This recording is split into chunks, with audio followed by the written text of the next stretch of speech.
नंदलाला प्यार तुमसे किया, गोपाला प्यार तुमसे।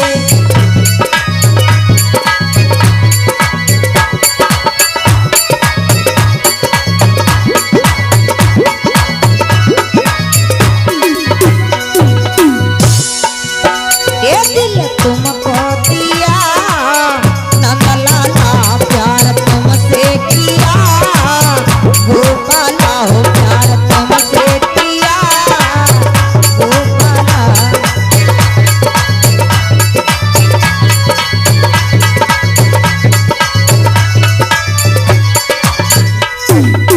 रुक्मिणी ने प्रण किया कि मैं विवाह करूंगी तो सिर्फ कन्हैया ही के साथ करूंगी और किसी के साथ विवाह नहीं कर सकती।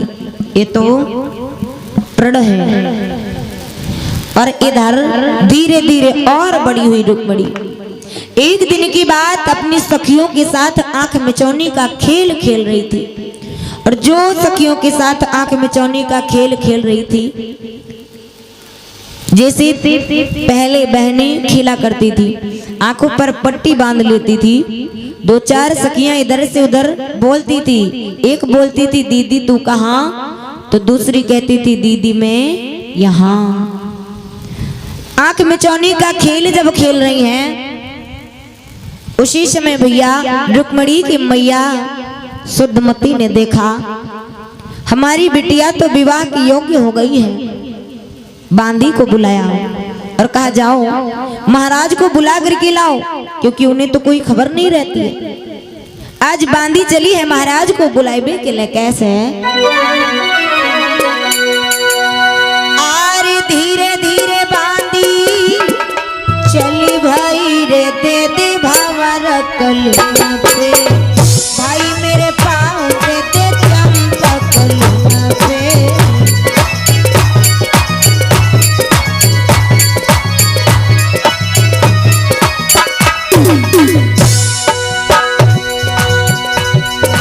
धीरे धीरे धीरे धीरे धीरे धीरे बांदी चली भाई रे, दे दे भवन कलिया पे, भाई मेरे पाँव दे दे चंपा कलिया पे।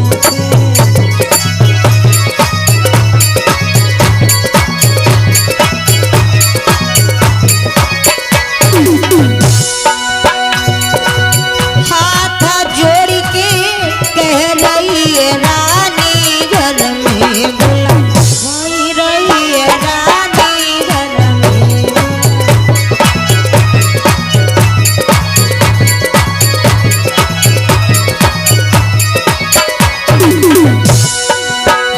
अरे हाथ जोड़ के कह रही है रानी घर में बुला, वही रही है रानी घर में बुला।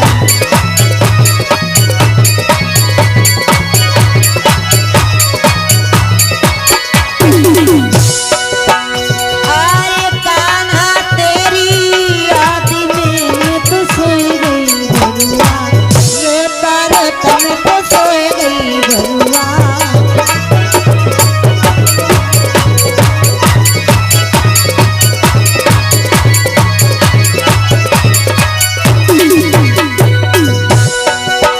अरे ओसन भीगी चुनरी हो बरुआ मेल थरी गए, केस केस बरुआ मेल थरी गए।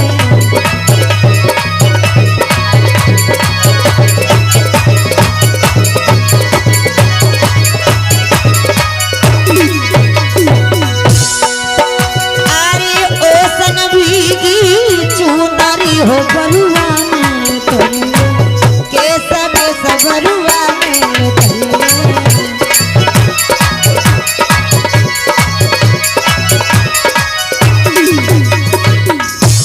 जिस समय बांधी गई और महाराज से कहने लगी महाराज आपको महारानी ने बुलाया है। महाराज को जैसे पता चला महारानी ने मुझे याद किया है, तुरंत ही चली आई। महारानी कहने लगी महाराज घर में बिटिया सियानी हो चुकी है, विवाह की योग्य हो चुकी है, कोई सुंदर सा राजकुमार देखो, अच्छा सा राजा देखो जिसमें गुड़ ही गुड़ हो, उसके साथ में अपनी बिटिया का विवाह कर दिया जाए। जैसे कहा, महाराज ने कहा चिंता ना करो, हम आज ही जाते हैं और ये बात सभा में पेश करते हैं। किसी की नजरों में सुंदर सा राजकुमार हो तो हमें बताए, हम अपनी बिटिया का विवाह करेंगे। कोई ना कोई सुंदर सा, कोई ना कोई अच्छा सा राजकुमार जरूर मिलेगा हमारी बिटिया को। महाराज तुरंत ही दरबार में पहुंचे। जैसे दरबार में पहुंचे तो जा बात कहने लगे कि आखिर किसी की नजरों में बहुत सुंदर सा राजकुमार हो जिसके गुड़ ही गुड़ हो, अवगुण नजर ना आते हो, वो हमें बताए, क्योंकि हम अपनी बिटिया रुक्मणी का विवाह करेंगे। कोई खड़ा होकर के किसी राजा की गुण बताता है तो दूसरा खड़ा होकर के कहता महाराज अरे उसके साथ तो बिल्कुल मत करना क्योंकि वो पूरा पागल है, पूरा घमंडी है। दूसरा खड़ा होता बोलता महाराज उनके साथ अगर नहीं करो तो उनके साथ कर दो। तो तीसरा खड़ा होकर के कहता महाराज अरे वो उसकी तो बात ही ना करो, उसकी एक बात तक सच नहीं निकलती, सारी बातें झूठी। जिसे आजकल भी बोलते हैं कि एक लोग जाए अपनी बिटिया के बिहाव तय करिया है तो सरका जाए पीछे सनु पड़ोसी भांजी मारी आवे, अपन पेट्रोलो खर्चा करे, पैसा खर्चा करे, भांजी मारे के चक्कर में, बिहाव बंद करे के चक्कर में। आज विवाह कहीं नहीं तय हो रहा, और जब विवाह कहीं नहीं तय हो रहा तो के दरबारी बारी बारी से और राजों के नाम गिनाने लगी।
दूसरे लोग उन लोगों